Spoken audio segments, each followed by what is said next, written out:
गुरु कृपा ही केवलम, गुरु कृपा ही केवलम, गुरु कृपा ही केवलम। নমস্কার দর্শক বন্ধুরা, রেইকি গুরুকুল চ্যানেলে সবাইকে স্বাগত। যারা আমাকে আশীর্বাদ করছেন, আমার ভিডিও শেয়ার করছেন, লাইক করছেন, তাদের প্রত্যেককে আমি অসংখ্য ধন্যবাদ, প্রণাম এবং ভালোবাসা জানাই। আমি আজকে খুব সুন্দর একটা টিপস বলতে পারেন বা একটা যন্ত্রম আকারে আপনারা ব্যবহার করতে পারেন। কি কাজে ব্যবহার করবেন? ধরুন কারুর টাকা আটকে গেছে, মানে ব্যবসায় হয়তো টাকাটা লাগিয়েছেন কিন্তু তার থেকে কোনো রিকভারি করতে পারছেন না, কিংবা ব্যবসা করছেন অথচ সেরকম লাভ পাচ্ছেন না, মানে টাকা সংক্রান্ত, কিংবা চাকরির জন্য, কিংবা অফিসে মানে আরো পদোন্নতি হবার কথা, সেখানে আটকে গেছে, হচ্ছে না, বা মাইনেটা বাড়ার কথা, বাড়ছে না, অর্থকরী উন্নতির জন্য।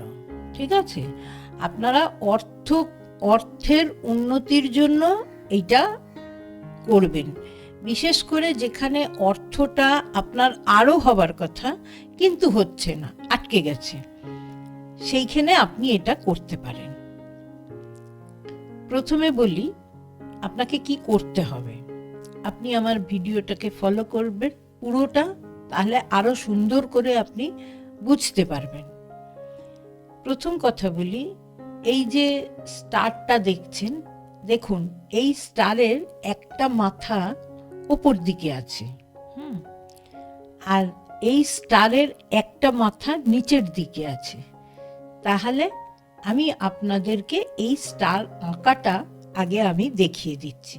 ঠিক এইভাবে আপনি আঁকবেন, ঠিক যেভাবে আমি দেখিয়ে দিলাম এইভাবে আঁকবেন। এই স্টারের যে মাথাটা উপর দিকে আছে, এর মানেটা কি দাঁড়াচ্ছে? আমরা যে প্রার্থনাটা করছি সেই প্রার্থনাটা ঈশ্বরের দিকে যাচ্ছে, ওপরে, এই ব্রহ্মাণ্ডের দিকে যাচ্ছে। ঈশ্বর বলছি আমরা, ব্রহ্মাণ্ডের দিকে যাচ্ছে। এইবার আর নিচে এই স্টারের যে নিচের অংশটা, নিচের যে কোণটা, সেটা হচ্ছে ঈশ্বরের আশীর্বাদ আমাদের নিচের দিকে আসছে। তাহলে ঈশ্বর, আমরা যেটা আমরা প্রার্থনাটা মাঝখানে আছে, তাহলে মাঝখান থেকে আমাদের প্রার্থনাটা উপর দিকে যাচ্ছে এবং ঈশ্বর সেই প্রার্থনাটা গ্রহণ করে আশীর্বাদটা আমাদের নিচের দিকে দিচ্ছে। এই স্টারটা আপনি করবেন। তারপর কি করবেন? এই মাঝখানে আপনার নিজের নামটা লিখবেন, লিখে একটা বীজ মন্ত্র লিখবেন। শ্রীং তালবে শৈরফলা দীর্ঘী উনস্বর, শ্রীং, এই মন্ত্রটা আপনি লিখবেন, বীজ মন্ত্র।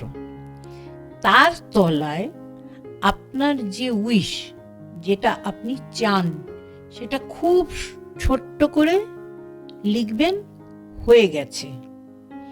তার মানে আপনার যে টাকাটা আটকে ছিল ওটা আপনি পেয়ে গেছেন, যে কাজটা আপনার আটকে আছে ওটা হয়ে গেছে, আরো কিছু টাকার প্রয়োজন, ওটা আপনি পেয়ে গেছেন।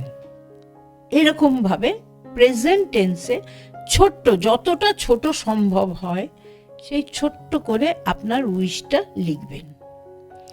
লিখে এইবার আপনি ওই কাগজটা ভালো করে ল্যামিনেট করে নেবেন, করে ওটাই আপনার পার্টসের মধ্যে রাখবেন, মানে যাতে আপনার কাছেই সব সময় থাকে। তো স্বাভাবিক, পার্টস তো আপনি সব সময় পকেটে করে নিয়ে ঘুরছেন, তো কাছে রাখবেন। আর যদি কেউ মানে সারাক্ষণ ধরুন কম্পিউটারের কাছে কাজ করছেন, তাহলে ওই ল্যামিনেট করা কাগজটা আপনি সেই টেবিলের কাছে রাখবেন।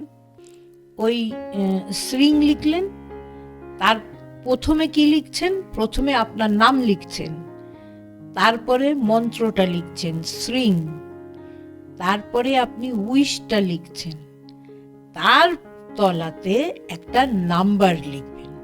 কি নাম্বার লিখবেন? 1176। তলায় নম্বরটা লিখবেন 1176। এই পুরো জিনিসটা, স্ট্রিংটা তো অবশ্যই লাল কালিতে লিখবেন এবং পুরো জিনিসটা লাল কালিতেই লিখবেন, ঠিক আছে? এইবার এইভাবে আপনি ওটা পার্টসেও রাখতে পারেন, আপনার টেবিলে রাখতে পারেন, আপনার পকেটে রাখতে পারেন, মোটমাট আপনার সঙ্গে থাকবে, ঠিক আছে?